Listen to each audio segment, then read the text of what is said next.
Hello, എൻ്റെ പേര് സന്ധ്യ. ഞാൻ ഈ ചാനലിൽ എളുപ്പത്തിലും വേഗത്തിലും ചെയ്യാവുന്ന ഇന്ത്യൻ റെസിപ്പീസാണ് ചെയ്യുന്നത്. അപ്പോൾ ഇന്ന് നമ്മൾ ചെയ്യാൻ പോകുന്ന ലഞ്ച് സീരീസിൽ ഒരു പുതിയ റെസിപ്പിയാണ് തമിഴ്നാട് സ്റ്റൈൽ പരിപ്പ് ഉരുണ്ടൈ കുളമ്പ്. ഇതൊരു കറിയാണ്, ചോറിൻ്റെ കൂടെ കഴിക്കാൻ പറ്റുന്നത്. ഇതിന് ആവശ്യമുള്ള ഇൻഗ്രീഡിയൻസിൻ്റെ ലിസ്റ്റ് ഡിസ്ക്രിപ്ഷൻ ബോക്സിൽ കൊടുത്തിട്ടുണ്ട്.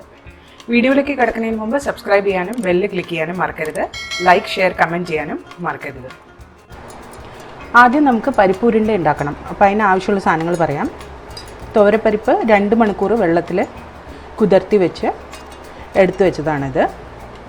പിന്നെ വേണ്ടത് ചെറിയുള്ളി, ചുവന്ന മുളക്, തേങ്ങ ചിരകിയത്, പെരുംജീരകം, ജീരകം, മല്ലിയില, പിന്നെ ആവശ്യത്തിന് ഉപ്പ്. അപ്പോൾ ആദ്യം ചെയ്യേണ്ടതെന്ന് വെച്ചാൽ ഈ ഇൻഗ്രീഡിയൻസ് എല്ലാം കൂടി മിക്സിയിലിട്ടൊന്ന് അരയ്ക്കുക. അരഞ്ഞതിന് ശേഷം നമ്മൾ പരിപ്പ് ചേർത്തിട്ട് നമ്മൾ പരിപ്പ് വടയ്ക്കൊക്കെ അരയ്ക്കുന്ന പോലെ അതിനെക്കാട്ട് കുറച്ചും കൂടി നമുക്കൊന്ന് അരച്ചെടുക്കണം. അപ്പോൾ ഞാനിത് അരച്ചിട്ട് തിരിച്ചു വരാം. പരിപ്പിൻ്റെ മിക്സർ അരച്ചെടുത്തിട്ടുണ്ട്. അപ്പോൾ പരിപ്പ് വടയൊക്കെ അരയ്ക്കുമ്പോൾ നമ്മൾ കുറച്ചും കൂടി തരിതരിയായിട്ടാണ് അരയ്ക്കുക. ഇത് അതിനെക്കാട്ട് ഇത്രയും കൂടെ സ്മൂത്താക്കിയിട്ടുണ്ട്. അപ്പോൾ ഈ മിക്സ്ചർ റെഡിയാണ്. ഇനി നമുക്ക് ഈ പരിപ്പിൻ്റെ മിക്സ്ചർ ഉപയോഗിച്ചിട്ട് ചെറിയ ചെറിയ പരിപ്പുരുണ്ടകൾ ഉണ്ടാക്കാം.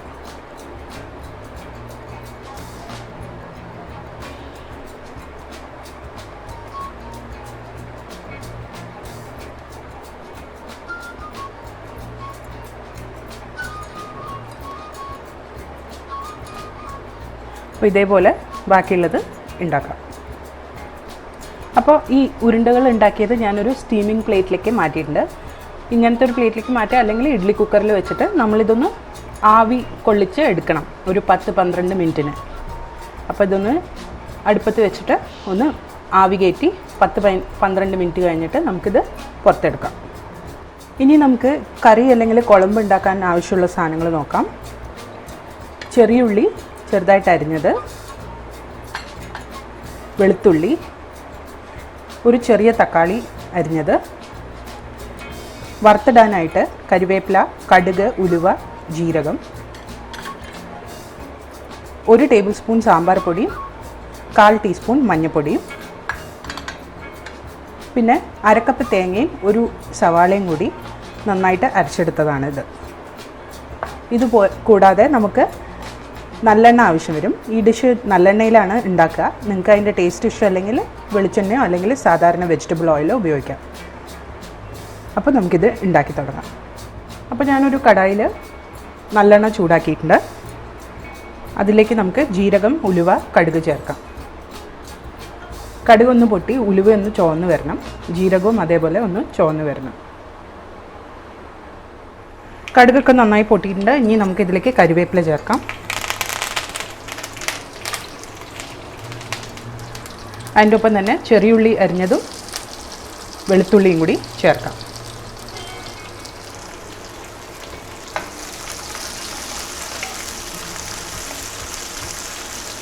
ഉള്ളി ഒന്ന് ബ്രൗൺ ആവുന്ന വരെ നമുക്കിത് വഴറ്റിയെടുക്കാം.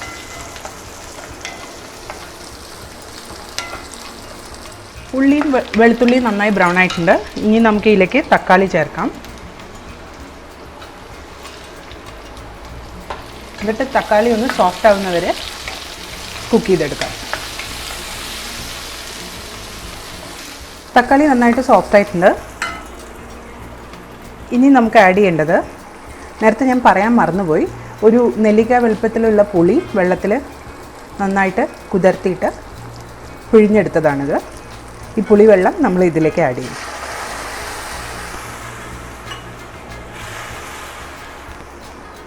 അതിൻ്റെ ഒപ്പം തന്നെ സാമ്പാർ പൊടിയും മഞ്ഞൾപ്പൊടിയും ചേർക്കാം.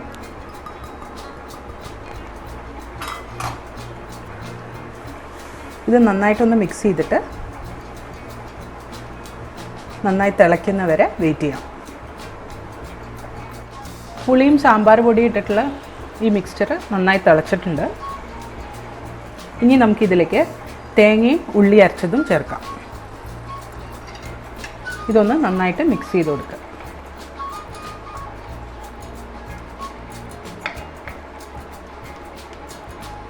ഇനി ഇതിൻ്റെ ഗ്രേവിക്ക് ആവശ്യമുള്ള ചൂടുവെള്ളം നമുക്ക് ചേർത്ത് കൊടുക്കാം. കറിക്ക് ആവശ്യമുള്ള വെള്ളം ഒഴിച്ചിട്ടുണ്ട്. ഇനി നമുക്കിത് അടച്ചു വെച്ചിട്ട് ഒരു 5-6 മിനിറ്റിന് ഒരു മീഡിയം ഫ്ലെയിമിൽ കുക്ക് ചെയ്തെടുക്കാം. ഈ സ്റ്റേജിൽ തന്നെ ആവശ്യത്തിന് ഉപ്പും ശർക്കര ചേർക്കുന്നുണ്ടെങ്കിൽ ശർക്കരയും ചേർക്കുക. കുഴമ്പ് ഒരു 5-6 മിനിറ്റിന് നന്നായി തിളച്ച് റെഡി ആയിട്ടുണ്ട്. ഇനി നമുക്ക് പരിപ്പ് ഉരുണ്ട വേവിച്ചത് ഇതിലേക്ക് ആഡ് ചെയ്യാം. മീഡിയം ഫ്ലെയിമിൽ ഇതൊരു 5-6 മിനിറ്റും കൂടി തിളപ്പിക്കണം.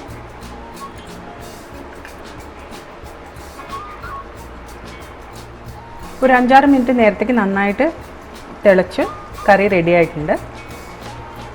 ഇത് ഇനി നമുക്ക് ചോറിൻ്റെ കൂടെ വിളമ്പാം. പരിപ്പൂരിൻ്റെ കുഴമ്പ് റെഡി ആയിട്ടുണ്ട്. ഇത് നമുക്ക് നേരത്തെ പറഞ്ഞ പോലെ ചോറിൻ്റെ കൂടെ മെഴുക്കുവരട്ടിയോ ചോറിൻ്റെ കൂടെയൊക്കെ കഴിക്കാവുന്നതാണ്. അപ്പോൾ ഇന്നത്തെ റെസിപ്പി നിങ്ങൾക്ക് ഇഷ്ടപ്പെട്ടു എന്ന് വിചാരിക്കുന്നു. ഇഷ്ടപ്പെട്ടെങ്കിൽ വീട്ടിൽ ട്രൈ ചെയ്ത് നോക്കിയിട്ട് കമൻറ്റ് സെക്ഷനിൽ അറിയിക്കുക. വീഡിയോ ലൈക്കും ഷെയറും ചെയ്യാനും മറക്കരുത്. അടുത്ത പ്രാവശ്യം ഒരു പുതിയ റെസിപ്പിയുമായി വരുന്നവരെ ബൈ.